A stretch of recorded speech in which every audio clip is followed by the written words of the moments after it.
ભરૂચ જિલ્લાના 9 તાલુકાની ગ્રામ પંચાયતોના સરપંચ અને સભ્યોની ચૂંટણીના પરિણામ જાહેર થતા ગ્રામ્ય સ્તરે નવા હોદ્દેદારોના વિજયને વધાવી લઈ સમર્થકોએ ઉત્સાહ અને ઉમંગ સાથે અભિનંદન પાઠવ્યા હતા.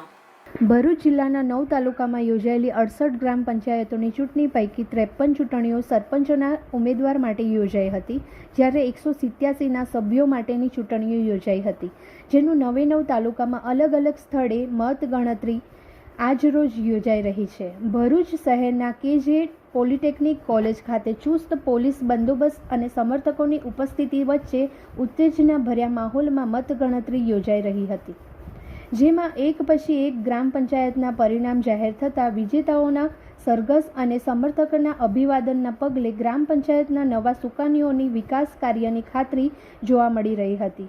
સ્થાનિક સ્વરાજ્યની સંસ્થાઓમાં બેલેટ પેપરથી મતદાન કરાયું હોય પરિણામ આવવામાં વિલંબ થઈ રહ્યો હતો. 25ના રોજ KJ પોલિટેકનિક ખાતે ગ્રામ પંચાયત ચૂંટણીમાં મતગણતરી ચાલુ થઈ છે અને 17 પંચાયતો પૈકી 14 જે સામાન્ય છે એમની મતગણતરી ચાલુ છે. વોર્ડ વાઇઝ પણ ગણતરી ચાલુ છે.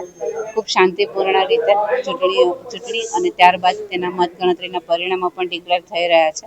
ઉમેદવારોને પણ મતગણતરીથી સંતોષ છે અને બધા ખુશ છે. મારું નામ જાગૃતિબેન પૃથ્વીરાજસિંહ પરમાર છે. હું જૂના ગામ તવરામાં ઉમેદવાર કરી હતી. તેમાં બહુ જંગી મતે મારી પેનલ સાથે વિજય બની છું. હું મારા તવરા ગામ સોસાયટીજનોનો ખૂબ ખૂબ આભાર માનું છું. મેં જે બધા વચન આપેલા છે હું બધા પૂરા કરીશ અને મારા ગામજનોનો ખૂબ ખૂબ આભાર માનું છું. 854 મતથી વિજય મેળવેલ છે. આભાર ગામજનોને. મારું નામ વસાવા વૈશાલીબેન રામજીભાઈ. નિકોરાની પેટા ચૂંટણીમાં જે વડીલો ભાઈઓ બહેનોએ મને ખૂબ ખૂબ આભાર માનું છું કે જેમણે મને સાથ સહકાર આપ્યો. કુલ મત હતા 2603, તેમાંથી 300 મતથી અમે વિજેતા થયેલા છે. ગામમાં બાકી રહેલા કામોને પૂરા કરવા માટે મેં પ્રયત્ન કરીશ. હું પટેલ ઉસ્માન ગની ઇસ્માઇલ, ગામ બંબુસર. હવે મેં ઘણા વર્ષો પછી અમારા ગામના અંદર ઇલેક્શન થયું છે સરપંચશ્રીનું, અને એમાં મેં ઉમેદવારી નોંધાવેલી. એમાં હું 250 મત મેળવીને વિજય બન્યો છું, અને એમાં મારા ગામના તમામ વોટરોએ જે યોગદાન આપ્યું છે એનો હું ખૂબ ખૂબ આભાર કરીશ, અને ગામના કોઈ પણ વિકાસના કામના અંદર અગ્રિમતા રાખીશ. આભાર. મારું નામ હેતલબેન રમેશભાઈ પટેલ છે, અને મને ગામડાઓએ ઉમેદવારમાં ઊભી રાખી હતી અને મને જીતાડી છે. એનો મને ખૂબ ખૂબ આનંદ છે, અને હું હરેક સરકાર માન્ય જે કામ થશે એ કરીશ, અને અમારા ગામમાં ગ્રામ પંચાયત નથી એને હું એ કામ કરવા એ કરીશ. 351 વોટ.